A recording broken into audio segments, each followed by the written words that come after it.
Welcome back to NBAA TV. I'm your host, Allison Godlove. I want to introduce you now to John and Martha King with King Schools. Thank you both for being here. Thank you very much, Allison. Allison, It's a delight. how are you? I'm well, thank you.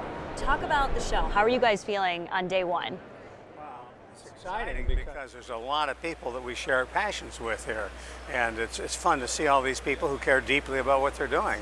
Makes it a great show. And you got a chance to listen to the keynotes? We did. Very great program. Wonderful people talking and really energizing. It was fun. Great kickoff, for sure. Yes, yes. So you're here to talk about your new book. Yes. Talk to me a little bit. Give me an overview about the book. Well, the book is Lift because it's about entrepreneurship, and we believe that entrepreneurship lifts people. We went broke in our first business, and we've been broke and not broke, and it's a little bit of a discussion about the difference between the two and what we learned about being broke and not broke. And Martha and I are entrepreneurs by definition because we wanted to be equal partners in everything we would do, and we felt that probably General Motors wouldn't hire us as partners. So we felt that we had to be entrepreneurs and be in our own business, and it's been 57 years now, and I've been struggling to be an equal partner to Martha the whole time.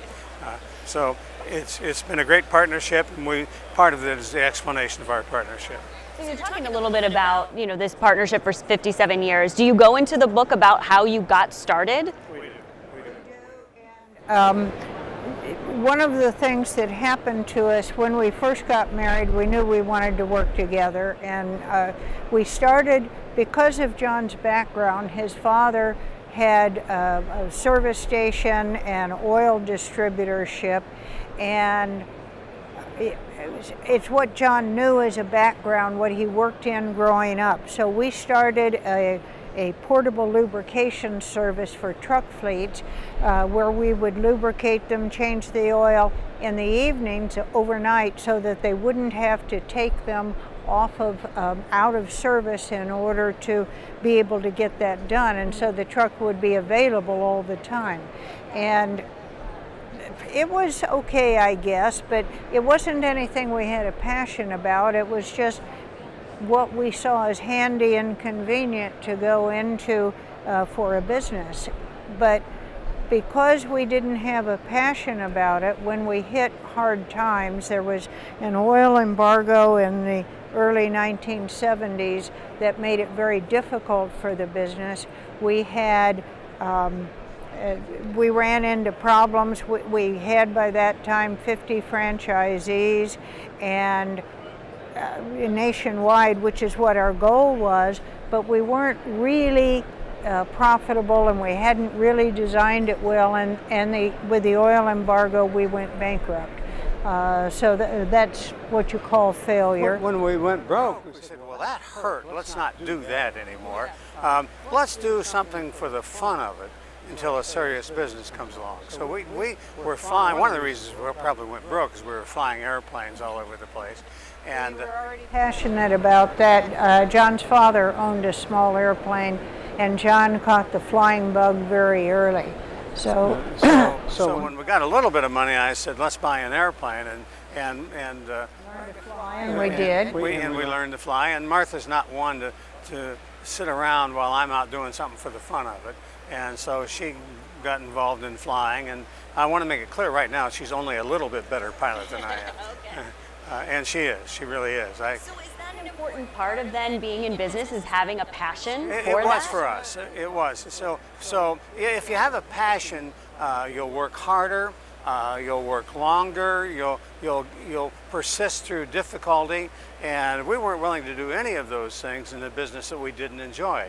In a business you have a passion for, you'll work harder than other people, you'll work longer than other people, and you'll persist through difficulty. Because you don't see it as working harder and working longer, even though it is. You see it as learning more about something you have a passion about, working to make it work better because you love the activity anyway, and that when we were in college, one of the courses we took was enterprise and entrepreneurship from a professor that held the classes in his home, and he brought in people who ran different companies, who were entrepreneurs in different businesses, to talk to the class. We had about 10 or 15 students in the class, so it was pretty small.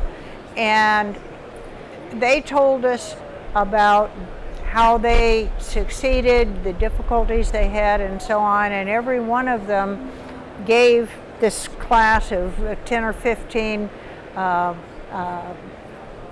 students really wanting to soak it up, their hard and fast rules for success. Each one of them had their own vision of the hard and fast rules for success. And they were all different. And So- we got done. We don't understand what the hard and fast rules of success are, even though each one of them told us the hard and fast rules for success. So in this book, we give you the hard and fast rules for success. Perfect. And you're going to be here. You have a book signing today. Signing today at 2 o'clock in the NBAA booth during their coffee social. So stop by we're and looking see you. forward to that. Yeah, Yes. for sure. What is one thing you would want someone to take away when they read this book? Well, I think that's what's surprising to a lot of people. We think the secret of success is you seek out and take care of other people's needs. And as an entrepreneur, there are three groups. One, your customers, because why would your customers buy from you unless you were taking care of their needs? The second group is the people you work with, meaning your employees.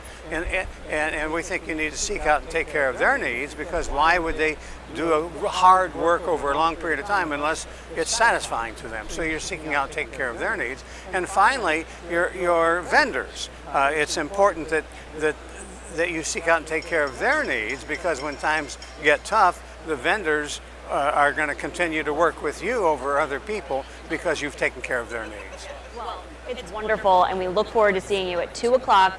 You can go and have a book signing, have a conversation with you. That is at the NBAA booth. Correct. Thank you so much for spending some time here with us. Thank you, We appreciate Allison. it very much. Thank you so much. Enjoy the show as well. Will do. Hopefully you get a Thank you. chance to.